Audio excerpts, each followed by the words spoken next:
તો આ તરફ સુરતમાં પણ એસઆઈઆરની કામગીરીમાં બેદરકારીનો આક્ષેપ થયો। ભાજપના વોર્ડ નંબર 25ના કોર્પોરેટરની સામે ગંભીર આક્ષેપો લાગ્યા। લિંબાયત વિસ્તારમાં 31,000 ફોર્મ નંબર 7ના ભર્યા હોવાનો પણ આક્ષેપ લાગ્યો કે જીવિત વ્યક્તિને મૃત જાહેર કરીને ફોર્મ નંબર 7 ભર્યો હોવાનો દાવો થયો। કોંગ્રેસના મત કપાઈ જાય તેવું ષડયંત્ર હોવાનો પણ આક્ષેપ કરવામાં આવ્યો। સલાબતપુરા પોલીસ સ્ટેશનમાં 228 લોકોએ અરજી કરી। भाजपा कॉर्पोरेटर ની સામે કાર્યવાही કરવા માંગ ઉઠી।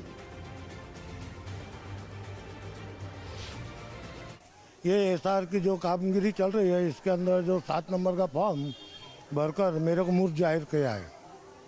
इसके लिए हमने पुलिस कमिश्नर को भी कंप्लेंट करी है और ये जो जिसने भी 7 नंबर का फॉर्म भरा है उसके ऊपर कायदेसर कार्रवाई करने में आवे। હું અહીંયા 35 થી 40 વર્ષથી રહું છું અને લિંબાયત વિસ્તારમાં મારું આ નામ આવે છે। એ 4/11/2025થી આ એસઆઈઆરની કામગીરી ચાલુ હતી। એમાં અમે સંપૂર્ણ રીતે કાગળિયા ભર્યા છે અને પુરાવા આપેલા છે અને 19 તારીખે ડ્રોપ યાદીમાં અમારું નામ આવી ગયું ચૂક્યું છે।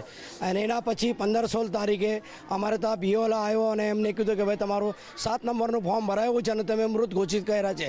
તો તમે તરત એમની પાસેથી આ 7 નંબરના ફોર્મનો ફોટો લઈને અમે આ કાર્યવાહી ચાલુ કરી છે। અમારું કહેવાનું એવું છે સાહેબ કે ભારતીય કલમ 1950-31 અને 1950-44-41 હેઠળ આ જે કાર્યવાહી કરી છે એને જે આ કોર્પોરેટર છે વિક્રમ પોપટ પાટીલ, આનામાં કાયદેસર લખેલું છે કે જે આ ખોટા પુરાવા જો મૃત ઘોષિત કરેલા છે એના કોઈ આધાર પુરાવા રજૂ કર્યા વગર એમાં મુસ્લિમ સમાજે ખૂબ ઉત્સાહપૂર્વક ભાગ લઈને મુસ્લિમ સમાજ એમાં ડ્રાફ્ટ મતદાર યાદી જે પ્રસિદ્ધ છે એમાં નામો નોંધાવ્યા છે અને એ નામો નોંધવાથી ભારતીય જનતા પાર્ટી સાવ ડગાઈ ગઈ છે, ગભરાઈ ગઈ છે અને એની મુસ્લિમ વિરોધી માનસિકતા છતી કરી છે। અને છેલ્લા એક અઠવાડિયાથી એને ફોર્મ નંબર 7 કે જેમાં સ્પષ્ટપણે એકરારનામું લખવામાં આવેલ છે કે ભાઈ મારે જે ફોર્મ નંબર 7 દ્વારા જે રજૂઆત કરવાની છે, વાંધા અરજી આપવાની છે, એમાં પુરાવા આપવાના છે અને પુરાવા ના આપો તો 1 વર્ષની સજા અને આર્થિક દંડની જોગવાઈ છે।